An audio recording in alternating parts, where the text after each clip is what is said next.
Okay, here we go again. As I like to say, today was a full day. I did a whole bunch of stuff, got a whole bunch of stuff taken care of. It was a good day. I feel like I knocked out a whole bunch of stuff, and I did a whole bunch of stuff, and so it's nice to feel like you're doing stuff. And I have moments where I feel like I'm not any more productive than the less productive individuals on my team. And then I have days like today where I'm just like, I destroyed it. I absolutely annihilated it.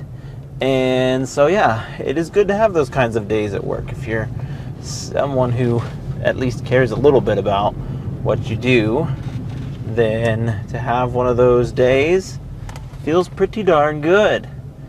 I need to find something else to talk to you guys about.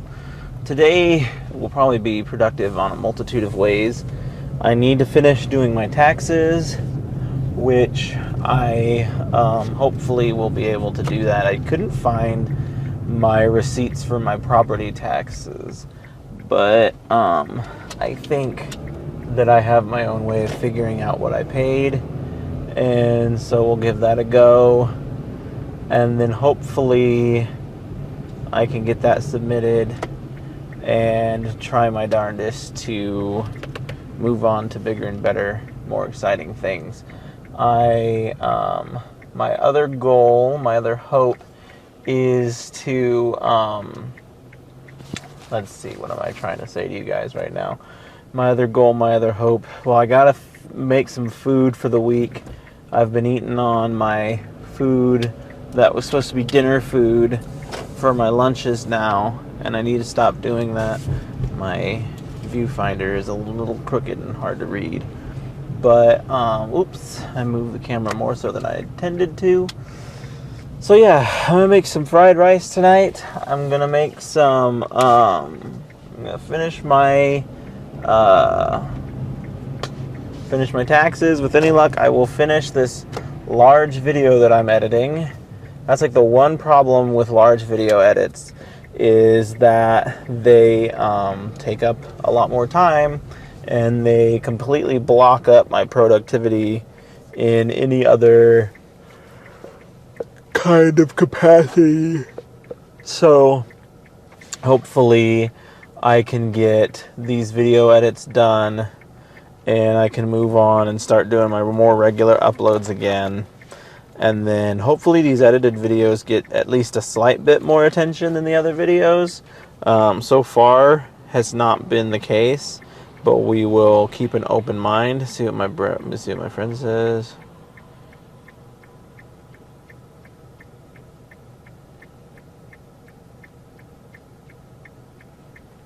Yeah. So, good stuff all around.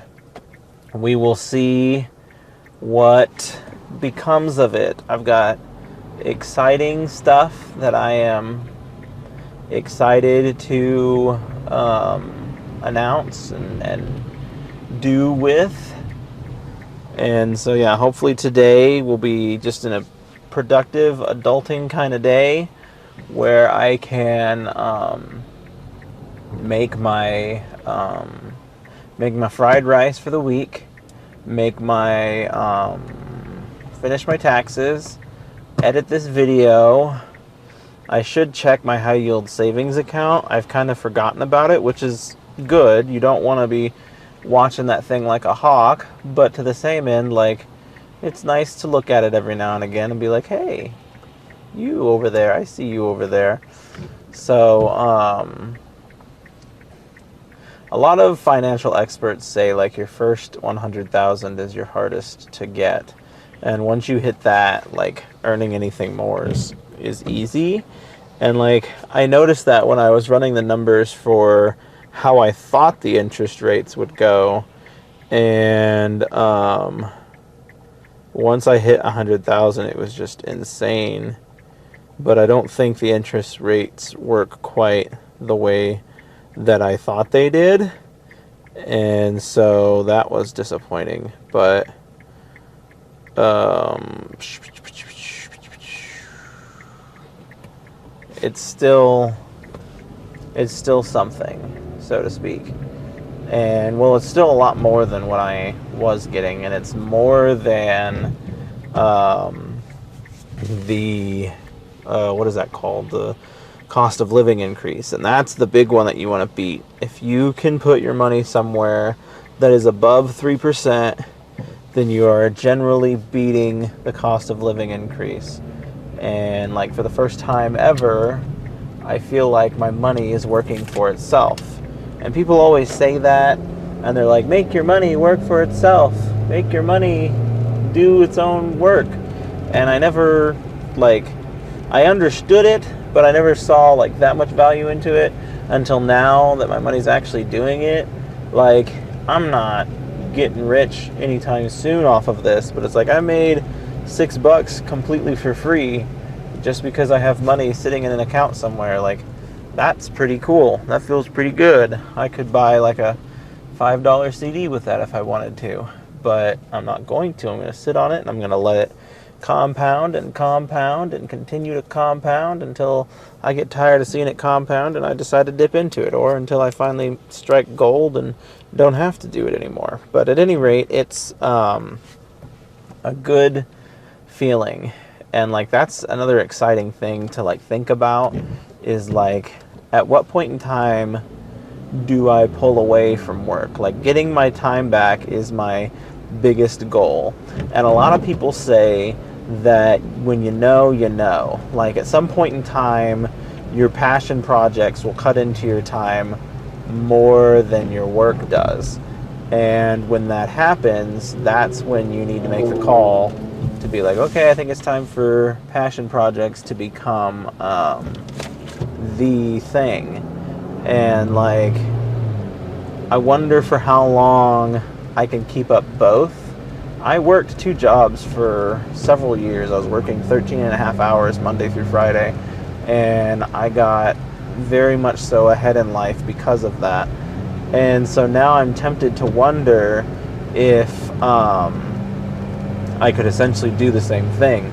If my work starts to take off, not my actual work, my creative work, my creative adventures start to take off, and I'm still working where I am, why not continue doing that and letting yourself reap double the reward, essentially? Because if your books take off, or if my books take off, that's essentially passive income. You have people buying books for something that you want, or something that you made, and it feels like you didn't do anything for it, even though you did a lot of things for it. But I think an important thing to note, mostly with books, is once you get to that point where you're doing really well, you get a bulk of your sales at launch. And so most of the people who are a true fan and are just dying to have your work are going to get it the day it comes out, and they're going to read it and they're going to cry about it or whatever they do. And so that's why I really would like to get to a point where I could release 2 a year, because based on the numbers that I have set forth, 2 a year would put me in a pretty good place. But I could do 2 a year and still technically have my job, and at that rate, then I'm just earning double my income, and that's just insane. And so I don't know, it'll be wild, because the other thing with book money is it all comes in at once, assuming it comes in at launch like that. And so you get all these people buying all this stuff, and boy, I'm tired apparently. And it's I can just throw that all into a high yield savings account. Be here you go. This is for you, buddy. And how cool would that be? And so who knows? Who knows what the future holds? But I've got to keep getting at it aggressively so that there is a future to be held. And I've got plans for Instagram, I've got plans for YouTube, and hopefully I can reach a point where people are watching and people are caring and people are interacting, and I get to that goalpost, and then I can pretty much decide when I want to pull out of the 9-to-5 life or not. And that is going to be an incredible feeling. And then there's like also the idea of people who retire early, and they quite literally just come up with however much money they feel that they need to survive for the remainder of their time here, and they just live on that, and they just do what they want to do what they need to do. And that's also a very tempting thing. Like, find my minimum number and say, okay, if I get X amount, I'll never have to work another day in my life. And given my life situation, I feel like my X amount is pretty low. And so we'll see. We will see what the world has in store for me, or better yet, what I have in store for the world. I just released, my 5th book? My 6th book is practically on the way, and then book number 7. And 7 was the magic number that I've been holding myself accountable to. Brandon Sanderson finished, I think he said, 7 books before one of them took off. Now, he didn't publish any of his prior, but he was publishing in a different market than we are. Independent publishing wasn't so much a thing when he was trying to make it big, and now that he's made it big, there's no sense in going that route. Oh my gosh, the person in front of me is going insanely slow. So at any rate, hopefully we can hit that magic number 7 and see some cool stuff start to happen. This is book number 5, and I feel like I'm finally finding my way in the world of book publishing, and it took me 5 books to get there. And so hopefully I can start applying some of these patterns, applying some of these things I've learned, and hopefully by the time book 7 comes around, I'll be in a much better place than I am now, if not where I want to be. And yeah, because that's what everybody dreams of, is the publishing deals, where they just offer you stupid amounts of money for your book rights, which is nice if you can sell, but if you can't, then they're just whatever, and then your book doesn't get published ever again, and it's hard to seal another deal. But I mean, honestly, if I've got that magic number in my head, I'm like, I need X amount of dollars to succeed, and they're like, yeah, well, you gotta do this, and you gotta do that, and you gotta do this. And I'm just like, I don't even care. Give me the money, because this is how much I need to live. I sold the soul to 1 book, and that is it. And that's always been kind of my stance. I will sell my creative soul 1 time for the one thing that's going to get me financially where I want to be. And then past that point, I will tread lightly, and I will handle my creative projects the way in which I want to handle them. And I think that is a very good way to be, because a lot of people just sell their soul indefinitely, and they're just like, I'm just gonna sell my soul to this project, and then the next project comes along, they're like, I'm gonna sell my soul to this one too, and this one too, and this one too, and who knows, maybe I'll get there and I'll feel the same way, and I'll be like, oh my gosh, I don't care, you're willing to pay me how much for this? It's yours. But the philosophy that I have now as a strict creative individual is that I will do it once. I will do it once to make my money in this world, and then every project I have past that point is mine and mine alone.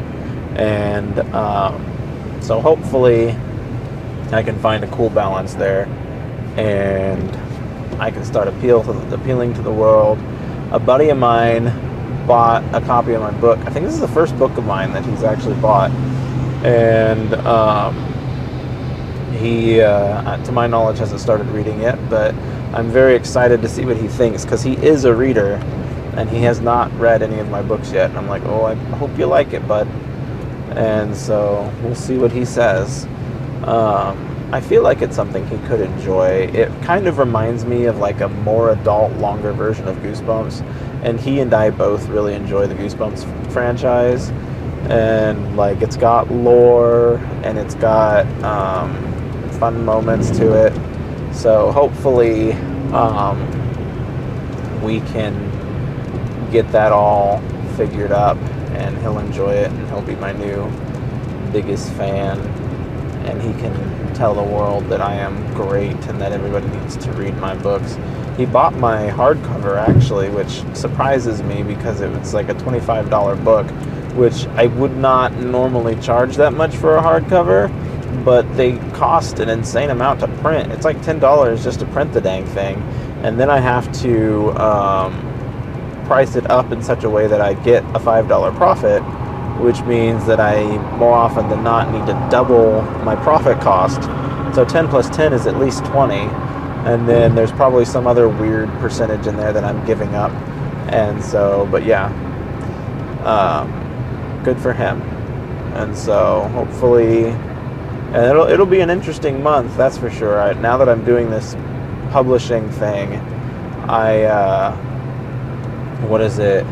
have a lot of people buying my my digital book as well, and so I'll be seeing some money come in that way too. I took money out of my book profit for the first time ever for this animation project that was a complete waste of time, which I knew was going to be a complete waste of time, and well, lo and behold, I proved myself right, and sometimes proving yourself right just makes you more mad. But at any rate, I did get some good, I spent money on that, and I dipped into my book profits, which was like at $700 some odd dollars, and so that felt yucko, but maybe I'll make some of that back up now. But at my current rate, earning $200 back would take quite some time. And but yeah, the numbers are there. I just gotta keep getting at them until the world realizes that I'm awesome, and then they'll be like, "Oh my gosh, where have I been this whole time? This guy's awesome." I'll be like, "I know, right?" I want to be like Savannah Brown. I talk about her a lot, but she, I think she published her first book, and she was like shipping it from home, and she had like way more orders than she could possibly ship from home, and then finally had to publish the thing like officially.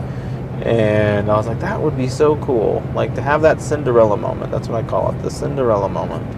And like I feel like my buddy's pretty close to that right now. He's getting like millions of views on a lot of his stuff. He's gaining mad followers every time he posts something.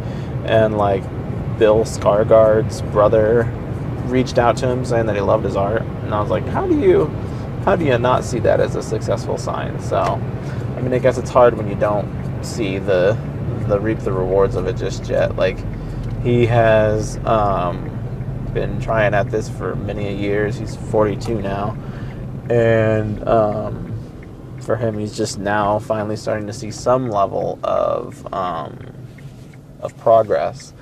And I'm like, well, hopefully I don't have to work at it until I'm 42 to see that level of progress. Hopefully I can get after it before then. And certainly trying it more aggressively than I feel like most people have the opportunity to try it at. So hopefully my aggressiveness and my ability to continue and persevere will pull me through. And if it does not, then I will be a sad, sad man. But all we can do is try. My ad program on Amazon has a total of, I think, 100,000 impressions now, which is maddening to think about. Like, if even half of those people actually bought the product, like, I would be in a very sweet place right now. So those kind of numbers make me feel good, but like I'm also facing a reality where I've shown 100,000 people my book and not a single one has bought it, and that is the reality that I face, and that does not feel good. It's like, ugh, How did 100,000 people see this and not a single one think to buy it? And like, it's hard now because I feel like a lot of people on computers use ad blockers and they don't pay attention to ads. And now, like, here I am trying to use ad services and get known through ads, and it's like a big ol' wash. And it makes me wonder sometimes, because like, let's see, where am I going with this? It makes me wonder, like Amazon, it's their own proprietary ads, and it doesn't really matter to Amazon whether or not your ads actually gain sales, because you're just giving them the money and they're just advertising it for you. And if it doesn't sell, then it's just viewed as your fault. And so, I don't know, hopefully I can break through the ceiling there. Hopefully Amazon isn't just running a giant Ponzi scheme and not actually advertising my book. I'm confident that they are. It would be really silly for them not to. But you never know. You never know what's going to work, what's not going to work, when something's going to work, and when it's not going to work. And just like with the randomness of social media, and that you never know which video the whole world's going to love, you never know which project of yours is going to take off and essentially the whole world is going to love. I need to get gas. I'm at 96 to empty right now, and I meant to do that before coming home, but I forgot, and so now I'm going to detour down this street and go to the gas station, and so you guys will get an extra few minutes of me, but I'll probably turn you off on the gas station. Maybe I'll leave you on the gas station. I like giving you different things to see, although the gas station doesn't tend to be very exciting.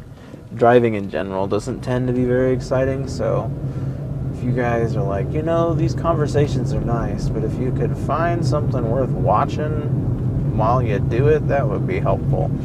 Because, like, essentially it's just like a podcast. And, like, at that point, why are we doing a podcast on YouTube instead of on podcast places? I don't know, like, I know a lot of people listen to podcasts, but I just don't know how big, like, the podcast audience is. And maybe it's huge and I'm just very naive. But at any rate, I'm just trying my darndest at the things that I do and hoping my darndest that something comes through. And that's all I can say at the end of the day. But you never know what I might say. And now I am a poet, and I didn't even know it. And I ruined my rhymes because I said something that everyone else says all of the times. Ugh. But we are at the gas station. All of the pumps that are easy for me to access are taken. So I have to use this other one at the far side of the thing. Oh, right next to FedEx guy. Hi, FedEx guy. I don't actually know FedEx guy. I just thought I'd call him out. All right.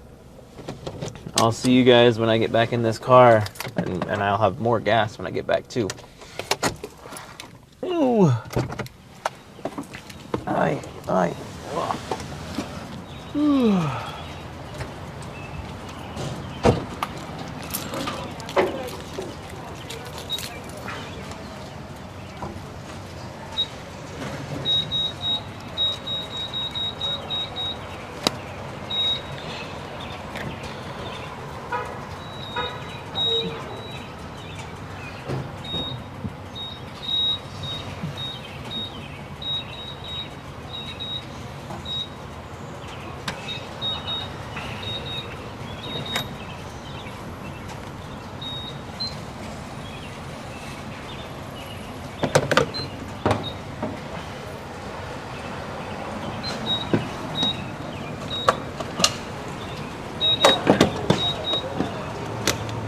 Oh boy. Alright, let's see how we go. Patrick Mahomes. foot-long pretzel. Not cool, man. Every foot-long deserves a perfect sidekick. Every sub needs a sidekick. New Subway sandwiches are closer than you think. Visit your nearest Subway.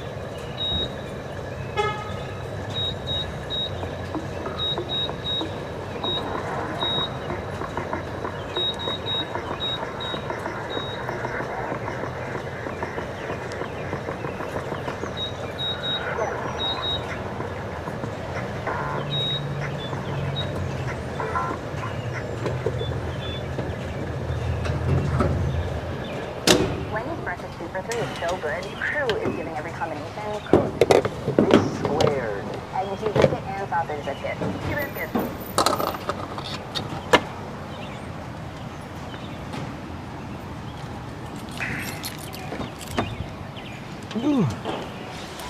All right, back to the drive home. This FedEx driver's kind of blocking my way, and so now I gotta probably go around him. Ooh, I'm starting to get cold. It's funny, it's for a winter day, it's still technically winter, it's not fall yet. Or not fall, it's not spring yet. I just skipped all of spring and summer. It's not spring yet, but for a winter's day, it's pretty warm, but it's rainy, and so the sun not being out makes a bit of a difference. But it's still like 73, but I'm in the car with my AC on, and I'm like, ooh, it's cold, I want to roll down my sleeves. And I never would have thought that I would have wanted to do that. Ugh. Cars, you stop going now. Okay, bye-bye. Hey. Bell Bank Mortgage. I wonder what their rates are like. I wonder if they're hot steaming garbage too. I like hot steaming garbage. Not really though. Hot steaming garbage does not like me, and I do not like it. And together, we do not like each other. And so, we are on the road to get back home and start what is going to be a very productive day.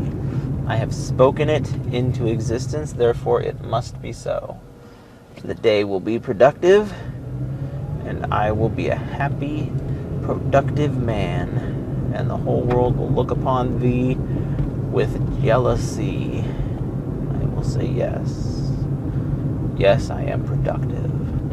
More so than you could ever imagine. We'll see. I guess you guys will probably hear about it tomorrow when I upload the next video, and I'm like, oh, I didn't do anything. I'm a lazy pile of trash. But I don't think that's going to be the case. I'm feeling pretty motivated right now. And all I gotta do is get some food in me so that I continue to be pretty motivated. And then once I get the food in me, I should be good to go. This guy's letting his dog run around. I'm a little concerned he's gonna run into the street or do something crazy. He didn't do anything crazy though. I should check my mailbox and see if any of my CDs came in, because I'm expecting quite a few of them and I like them a lot. One of them, I keep hearing the song, and I love it. And I'm just like, oh, I want to hear more. The song's only like 2 minutes long. It's one of those songs that you wish were longer, but they're not. It's kind of like a Paranoid. It's a 2-minute, fast-paced, get-her-done song. And I'm like, I wouldn't mind keeping it going for a little bit longer. But like, you also have to figure, like, those kind of songs are high energy, and it's probably a little difficult to keep that level of energy going. And so I'm sure that they probably need to only make them 2 minutes long. But we'll see. Is there any CDs in the mailbox today? Nothing. My mailbox is empty. I wonder if these will wind up like the other CDs that I ordered, and that I ordered them from somewhere overseas and they never came. And that make me sad. Although I'd probably pursue these because I paid good money for these CDs. I ain't gonna just let them not come. It's hard to prove the other thing, but I can prove these. All right, y'all. It's been a whole day. I'm gonna go make it a good one. Y'all make it a good one. Bye.